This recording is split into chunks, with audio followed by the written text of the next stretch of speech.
पुरजनना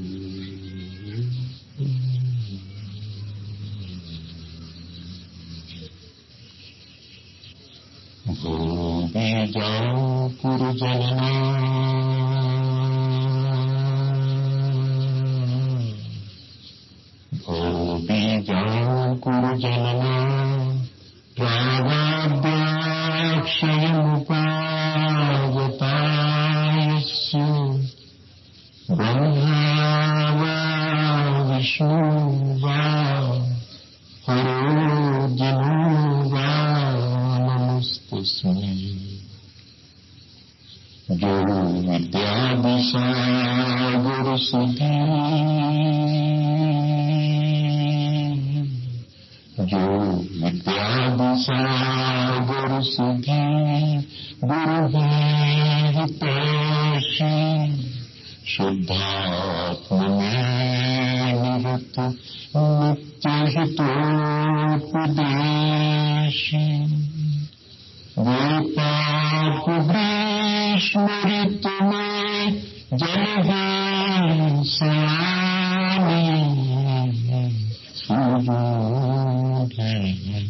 सतत केवल ज्ञान पाने सतत केवल ज्ञान।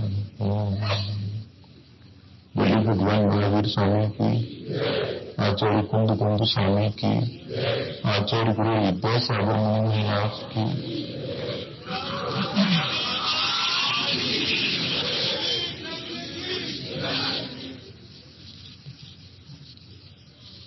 हमेशा की तरह आज का एक दिन और हमारे पास है, जिसमें हम अपने जीवन के विकास के बारे में कुछ बातें सीखने समझने की कोशिश करेंगे। हमने अपने जीवन में प्राणी मात्र के प्रति मैत्री भाव से धर्म की शुरुआत की थी, और एक दिन वो मैत्री भाव धीरे धीरे बढ़ते बढ़ते क्षमा में परिवर्तित हो गया था, और क्षमा के साथ साथ हमारे भीतर अनायास ही विनय आना भी शुरू हो गई थी। और जहाँ विनम्रता होती है वहाँ सरलता भी होती है, होनी ही चाहिए, तभी विनम्रता शोभा पाती है। तो हमने अपने जीवन में उस सरलता को भी प्रवेश दिया था। जो व्यक्ति जितना सरल होता है वो उतना ही पवित्र भी होता है, और इस तरह हमने अनायास ही सरलता पाकर के पवित्रता भी पाई थी। और जीवन में पवित्रता जिसके भी आ जाए वो सच्चाई को जान लेता है। और जैसे हमारे जीवन में सच्चाई का एहसास हमें होता है, हमारा जीवन जितनी लापरवाही से हम जी रहे होते हैं, हम उस लापरवाही को छोड़ देते हैं और अपने जीवन को आत्मनियंत्रित करना शुरू कर देते हैं। वही आत्मनियंत्रण उस सत्य के बाद हमारे जीवन में घटित हुआ। हमने वो दिन भी अपने जीवन में व्यतीत किया है, आत्मनियंत्रण का दिन। और जब व्यक्ति अपने आप को बहुत नियंत्रित कर लेता है तो उसकी इच्छाएं अपने आप ही समाप्त होना शुरू हो जाती है। जो इच्छाएं उठ चुकती हैं उनकी बात नहीं है, जो भी इच्छाएं उठी नहीं है वो इच्छाएं समाप्त होने लगती है। इच्छाओं के निरोध रूपी तब उसके जीवन में घटित हो जाता है। जिस व्यक्ति की जितनी कम इच्छाएं होती हैं चीजें उतनी ज्यादा मालूम पड़ने लगती हैं। जिसकी जितनी इच्छाएं चीजें बहुत होने के बाद भी वो चीजें संतोष नहीं दे पाती, जिस व्यक्ति के जीवन में संतोष आ जाता है, जिस व्यक्ति के जीवन में क्षण समाप्त हो जाते हैं, उसको सारी चीजें बहुत बहुत मालूम पड़ने लगती हैं। और फिर हमें ऐसा लगने लगा कि ये सब जो मेरे पास मैंने जोड़ के रखा है वो अतिरिक्त है, वो अधिक है।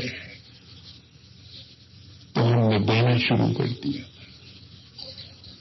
जब अतिरिक्त मालूम पड़ा तो हमने देना शुरू कर दिया, और ऐसा दिया कि अपना तो हित हुआ ही, दूसरे का भी हित होना शुरू हो गया। त्यागी तपस्वी व्यक्ति के द्वारा अपने आत्मा के हित के साथ साथ प्राणी मात्र का हित होना शुरू हो जाता है।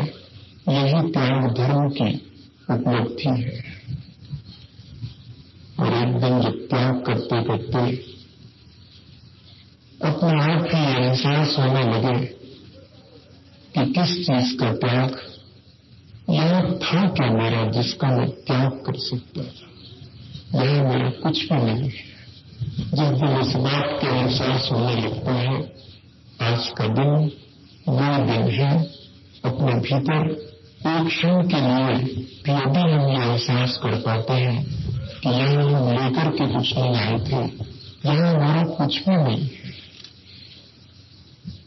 तब जो भाव हमारे भीतर घटित होगा उसी भाव का नाम आकिंचन है।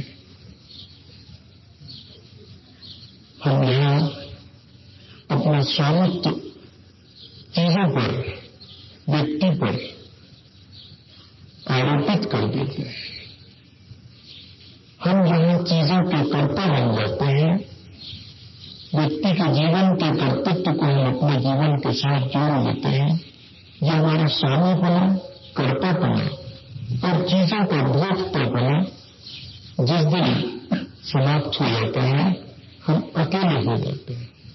अकेले होने का मतलब ही इतना है कि मैंने अपना स्वामित्व हटा लिया है, मैंने अपना कर्तृत्व हटा लिया है, मैंने अपने भोक्तृत्व को अलग कर लिया है, मैं अकेले हो गया। इतना चलोगे, अकेले ही चला जा सकता है, और चलता भी कोई अकेले ही है। कितना भी कोई भीड़ में क्यों न चले, पर पहुंचते सब अकेले ही है। लगता है थोड़ी देर के लिए कि हम साथ हैं, ठीक ऐसे जैसे ट्रेन में 2 दिन का सफर करते वक्त किसी का साथ मिलता है, और उतरते तो अपने ही स्टेशन आने पर। ये बात जुदी है कि दोनों को एक ही स्टेशन पर उतरना हो तो जिंदगी की यात्रा में तो यह संभव है, लेकिन इस जन्म मरण की संसार की यात्रा में यह संभव नहीं है कि 2 लोग एक साथ मर सके। यह सबको अकेले ही जन्म लेना पड़ता है, अकेले ही मरना पड़ता है। इस बात का एहसास यदि हो जाता है तब उसको कहते हैं कि हमारे जीवन में आकिंचन घटित हो गया।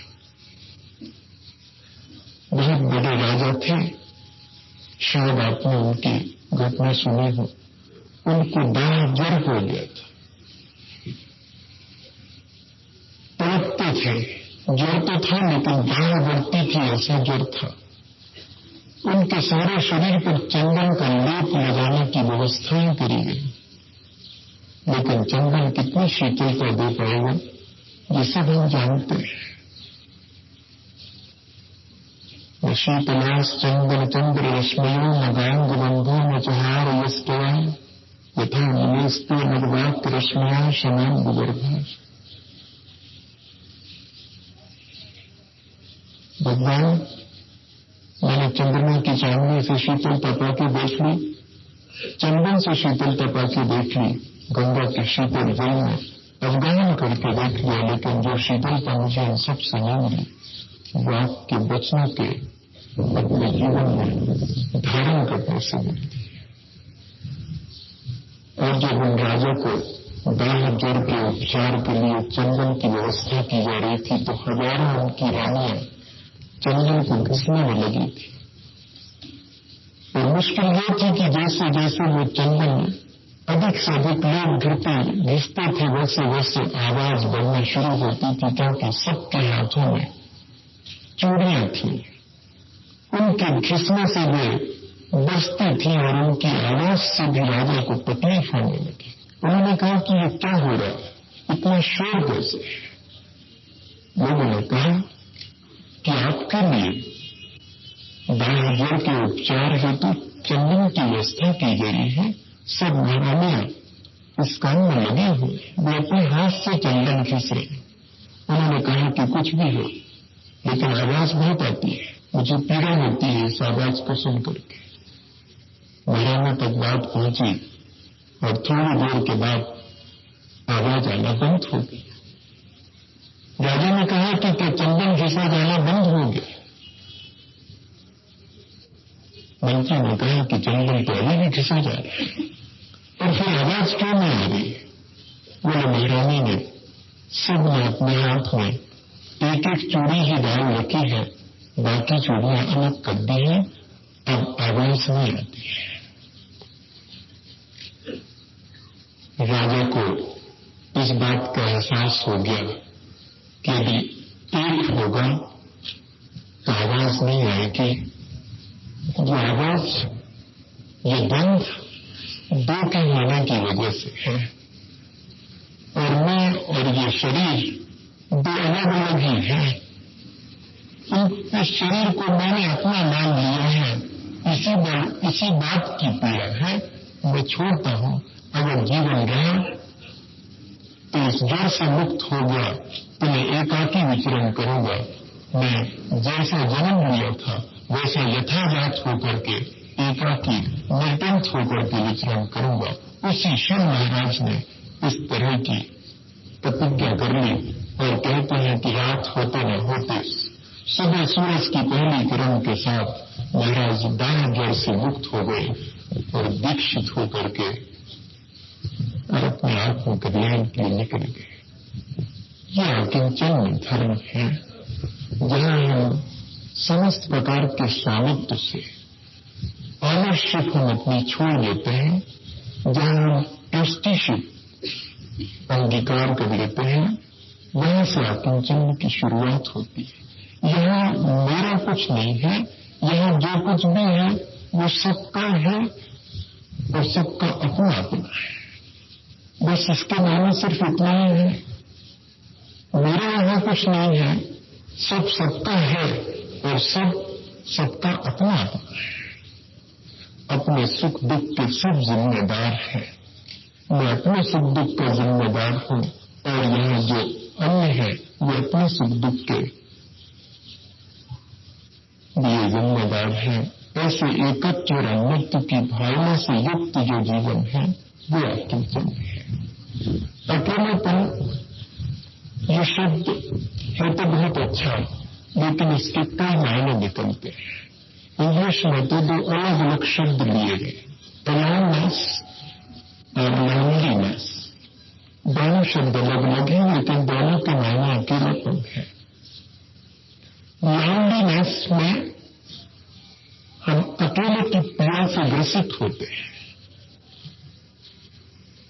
लोनलीनेस वो कहलाती है कि जहां हम किसी के वियोग की पीड़ा से अकेले हो गए और महसूस कर रहे हैं कि कोई होता, मैं कितना अकेला छूट गया। फिर जिसको अपना माना वो शोर मुझे चल देता है, मैं आकुल व्याकुल हो लेता, व्याकुल का फल व्याकुलता। मैं जिसका साथ देता हूं, जिसको अपने साथ लेता हूं, वो थोड़ी दूर साथ चलता है, फिर या तो पीछे छूट जाता है या अपना रास्ता ही बदल लेता है। मैंने कितनी बार किस को साथी बना करके देखा है, लेकिन वो साथी भी कितनी दूर तक साथ देता है, मरगट तक भी साथ देता है, लेकिन इसके बाद तो उसे रुकना ही पड़ता है। तो ये जो इस तरह की अकेलेपन की फीलिंग है, वो लोनलीनेस है, वो अकिंचन धर्म नहीं है, वो भी एक अकेलापन तो है, वो वियोग का अकेलापन है। और aloneness, I am sufficient for yourself, myself. मैं अपने लिए है जिस अकेलेपन के पीछे कि मुझे किसी दूसरे की आवश्यकता ही नहीं है। ऐसा नहीं समझ लेना कि मुझे किसी दूसरे की आवश्यकता नहीं है। मैं दूसरा मेरे लिए क्या कर सकता है? बेटा आखिरी समय पानी पिला सकता है, एक टैबलेट दे सकता है, सेवा कर सकता है, सांस तो नहीं दे सकता। ये उसकी मजबूरी है। मैं इस मजबूरी को समझ गया हूं। यहां हर व्यक्ति इस तरह मजबूर है। इससे अधिक साथ कोई नहीं दे सकता। इसलिए मैं अपने सुख दुख का कर्ता, भोगता और स्वामी स्वयं हूं। मुझे किसी से कोई अपेक्षा नहीं है। ये अकिंचन है। ये अकिंचन का भाव है। ये अकेलेपन का ये अलोननेस है, लॉन्लीनेस नहीं है। आपने कभी इस तरह के अलोननेस को फील किया? शायद किया। कभी जीवन में ऐसा मौका आया हो कि जब हमें किसी की आवश्यकता नहीं है और हम अपने लिए पर्याप्त हैं, हम अपने आप में पूर्ण हैं। बहुत मुश्किल है जो समस्त परिग्रह का त्याग कर चुकता है, जो इतनी तपस्या से गुजर चुकता है, उसके लिए भी इस तरह का भाव बहुत दुर्लभ है। चीजों के अभाव में, उनके अभाव से ग्रसित होकर अपने को अकेला समझना ये बिल्कुल जदी चीज है। और अपने भीतर इतने फुलफिल हो जाना कि चीजें होते हुए भी उनसे कोई अपेक्षा नहीं है, इसका नाम अकेलापन है। मुझे याद आती है वो घटना अपने जीवन की।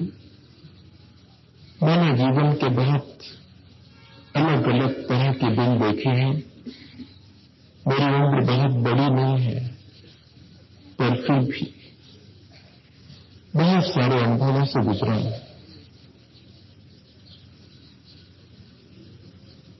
86 में जब आचार्य श्री की आज्ञा से पहली बार उनके साथ 6 साल चतुर्मास करने के बाद 7वां चतुर्मास कढ़ा कोटाना हुआ था। तब बहुत दूर था वो मंदिर, लगभग शहर से 1.5 किलोमीटर दूर तो था और वहां आसपास कुछ भी नहीं था। उस एक मंदिर में अकेले 2 हम लोग साधु रहा करते थे। इतवार का दिन था, आज भी है, और बुखार बहुत तेज हुआ, पर प्रवचन तो होना था। मैंने उनको महाराज को कहा कि आप प्रवचन करके आइए। पंडाल इतना दूर था जितना कि मैं यहां चल करके आया। उन्होंने कहा कि आपको अकेला छोड़ करके मैं कैसे चला जाऊं? मैंने कहा नहीं, इतने लोग आए हैं, उन सबके लिए बहुत जरूरी है प्रवचन। वो चले गए। उस समय तिलक जी ब्रह्मचारी थे। मैंने कहा मैं बैठा हूं। मैंने कहा आवश्यक नहीं है, एक दिन तो सुनने मिलता है, सुनकर क्या हो। मैं अकेला रह गया उस पूरी प्रदक्षिणा के भीतर। बहुत बड़ी प्रदक्षिणा है मंदिर में, और बुखार में बढ़ना शुरू किया। मैं आपको फीलिंग बता रहा हूं। और बुखार इतना अधिक बढ़ा कि शायद कानों की कंडीशन थी कि मुझे ध्यान नहीं है कि क्या होने को है, पर मैं अपने पास जहां भी रहता हूं हमेशा से आदत में रहा कि एक कलम और एक कागज तो होता ही होता है। मैंने पहली बार चटाई से बाहर मुंह निकाल करके सब दूर देखा था कि कहीं कोई नहीं है, और अपने सुख और दुख के लिए मैं यहां अकेला। और तब पहली बार आज भी वो लिखा हुआ रखा है कि अभी तक कहता था कि कोई किसी का नहीं है, लेकिन आज कहता हूं कि हाँ, सचमुच अपने सुख दुख के लिए हम अकेले ही हैं।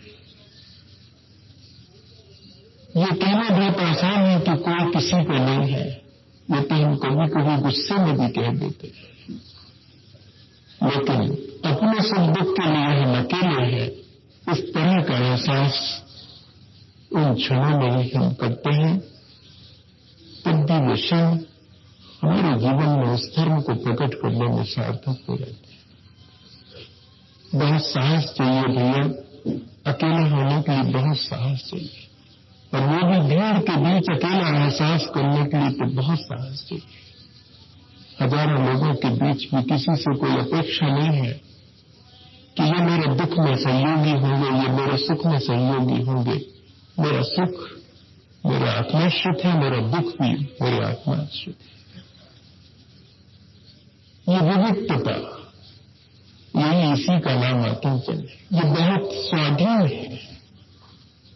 आकिंचन स्वाधीनता की साधना है। आकिंचन परावलंबन से बचने की प्रक्रिया है। आकिंचन के मायने ये नहीं है कि घर परिवार और समाज से अलग थलग आउटसाइडर होकर के खड़े हो जाने का नाम आकिंचन नहीं है। इन सब के बीच भी, इन सब के सहयोगी होकर के भी अपने सुख दुख के लिए जिम्मेदार न हो, इस तरह की भावना पाना, इसका नाम ही आकिंचन है। अपने अहंकार और ममकार को विसर्जित करने पर ही ये बात संभव हो सकती है। बहुत पहले एक राजा ने सोचा था कि मैं ऐसे धर्म को अंगीकार करूं, और किसी साधु के पास पहुंच गया था। साधु ने कहा अकेले होकर के आना, अभी भीड़ तुम्हारे साथ है, पूरा काफिला लेकर के आया है। राजा ने कहा छोड़ करके आऊंगा,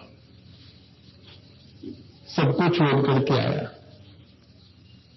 तब भी साधु ने कहा कि अभी भीड़ साथ में है। राजा ने पीछे मुड़ के देखा, कोई नहीं था।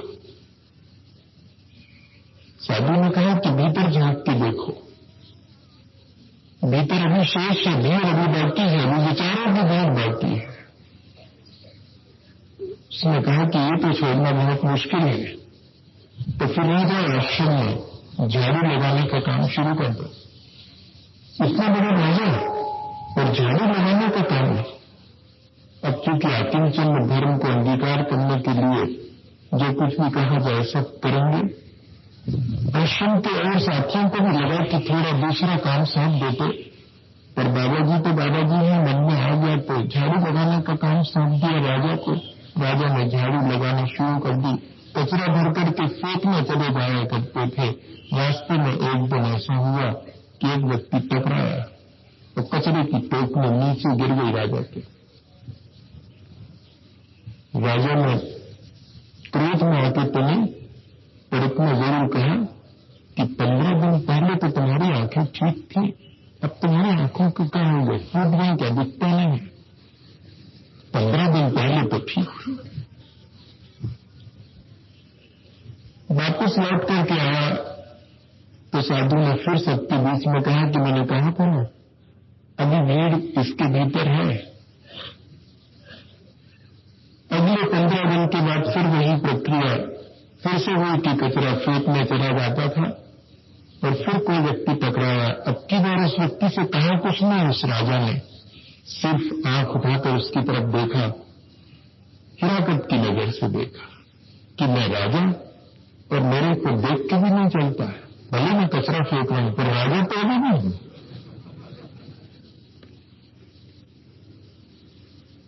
वापस लौट के आया तो साधु ने कहा कि अभी देर है, अभी भी अकेला नहीं हुआ है। और तीसरी बार फिर वही प्रक्रिया हुई तो अब की बार जब टोकरी गिरी नीचे कचरे की तो बहुत विनम्र भाव से उस राजा ने उठा करके टोकरी में कचरा ज्यों का त्यों भरा। किस व्यक्ति से टकराया देखा तक नहीं उसकी तरफ और वापस कचरा फेंक करके आया। तब साधु ने कहा कि अब तुम योग्य हो, अब तुम्हें मैं आकिंचन की साधना बता सकता हूं। अब तुम्हारे भीतर ये एहसास भी टूट करके गिर गया कि मैं राजा हूं। मुनि बनने के बाद इस एहसास से मुक्त होना पड़ता है कि मैं मुनि हूं। निर्ग्रंथ होने के बाद भी इस एहसास से मुक्त होना पड़ता है कि मैं निर्ग्रंथ हूं। कल तक इस बात का एहसास था कि मैं कपड़े पहना हूं, आज इस बात का एहसास है कि मैं कपड़े नहीं पहना हूं, क्योंकि इन दोनों एहसास से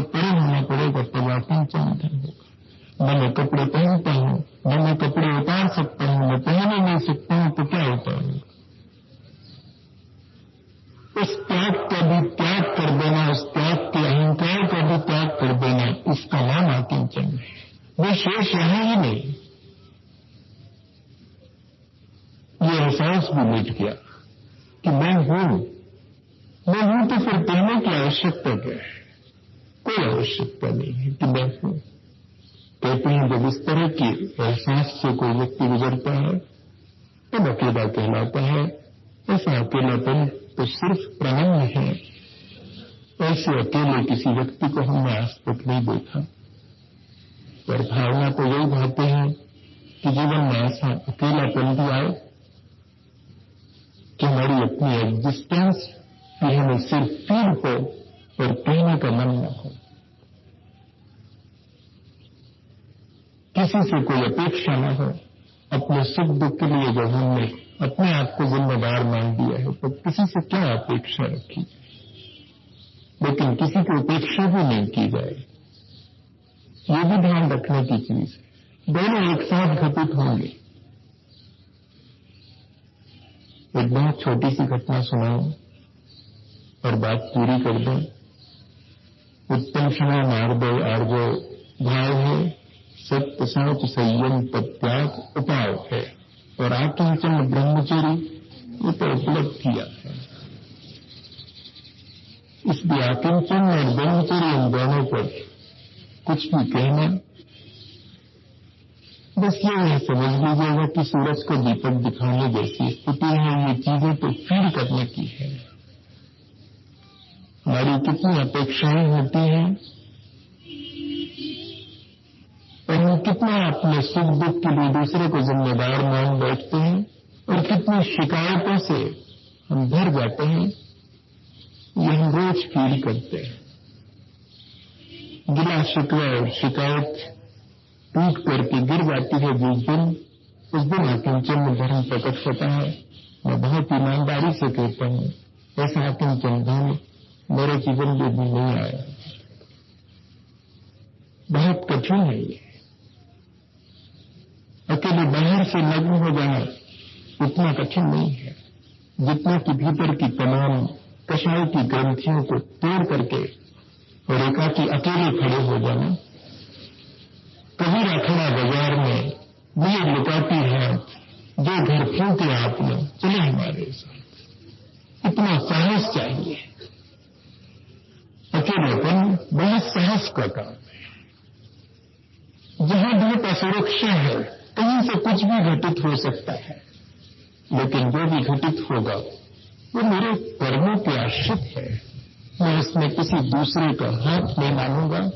इस तरह का साहस, इस तरह की सामर्थ्य, इस तरह का आत्मबल जिसके भीतर प्रकट हो जाता है, जिसके लिए वसुधैव कुटुंबकम की भावना प्रकट हो जाती है, वो आकिंचन है। बहुत कंट्राडिक्टरी चीजें हैं। ऐसा लगता है कि असहाय हो जाने का नाम आकिंचन है, इतने आत्म सामर्थ्य प्रकट कर लेने का नाम आकिंचन है। सबसे अकेले आउटसाइडर हो जाने का नाम आकिंचन है। नहीं, वसुधैव कुटुंबकम, सबको अपना मान लेने का नाम आकिंचन है। यहां किसी एक को अपना मानते हैं, वहां राग आता है। जहां सभी अपने हैं, अपने से पराया कोई है ही नहीं। जहां सब सबके हैं और सब अपने अपने हैं और कोई किसी का नहीं है।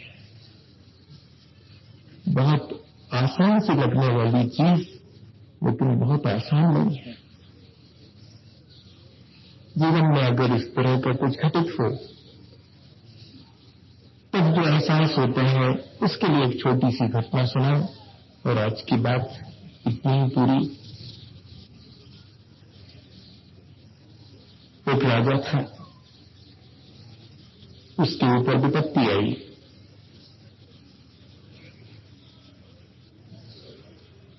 तो बहुत बड़े युद्ध के लिए उसे चुनौती दी गई। उसके पास उतनी क्षमता नहीं थी, पर साहस तो था, आत्मबल तो था।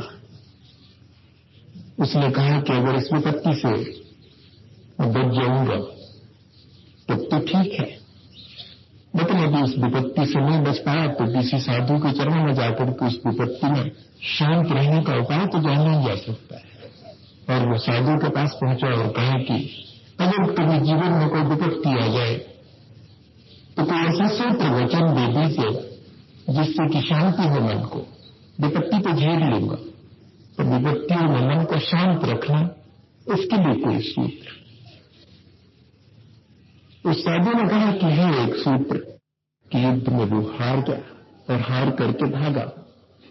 सैनिकों ने उसका पीछा किया, शत्रु के सैनिकों ने, और भागता चला जाता था, लेकिन आगे जाकर के एक स्थान पर उसका घोड़ा अटक गया।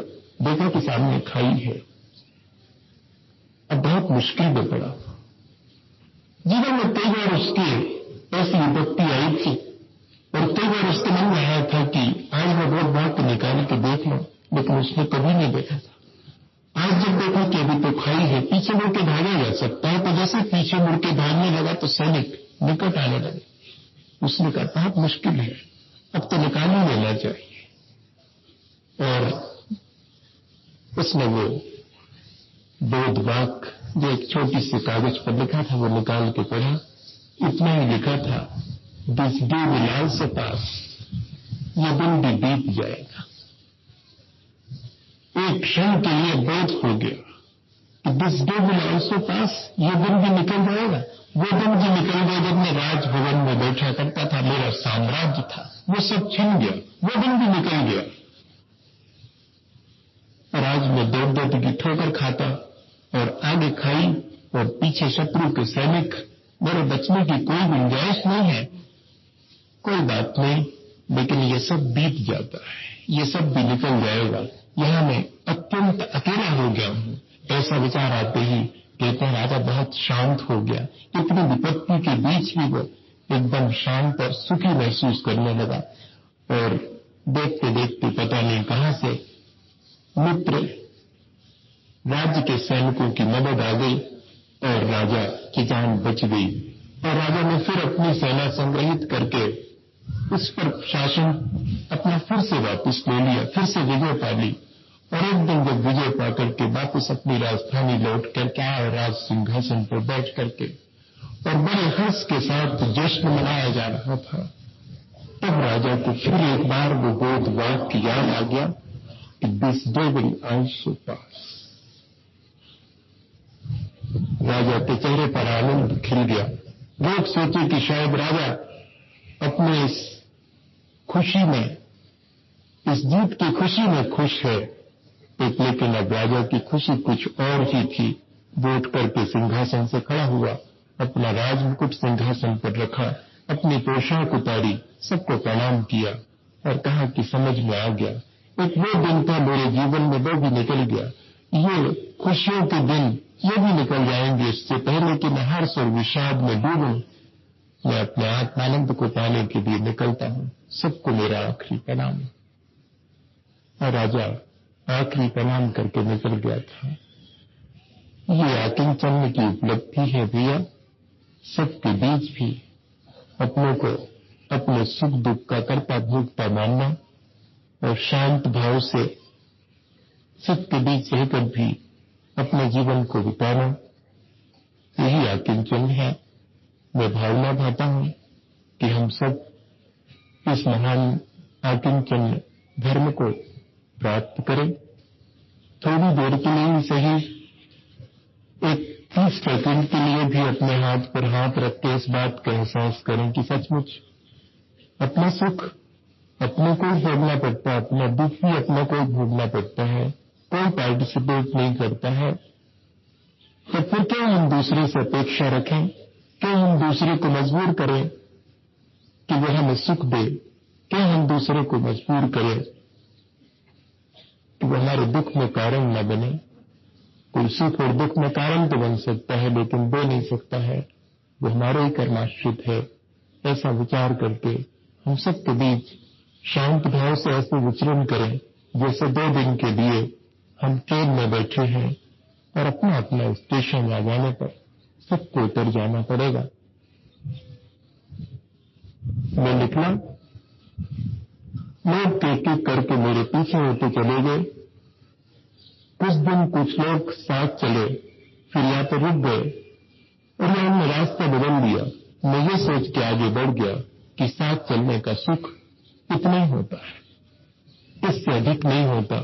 अगर हम साथ चल रहे हैं तो जितने दिन साथ हैं, साथ चलने का सुख ले लें, और जिस दिन पीछे छूट जाए उस दिन हम दुखी नहीं हों, क्योंकि कोई कितना साथ दे सकता है। मरघट के आगे सबको अकेले जाना पड़ता है। ऐसा विचार करके हम शांत भाव से अगर रोज रोज इस तरह की साधना करेंगे तो हमारे जीवन में आत्मचिन्ह प्रकट होगा। आज के इस आत्मचिन्ह धर्म की हमारे जीवन में उपलब्धि हो, ऐसी पवित्र भावना के साथ मेरे साथ नमोकार करिए।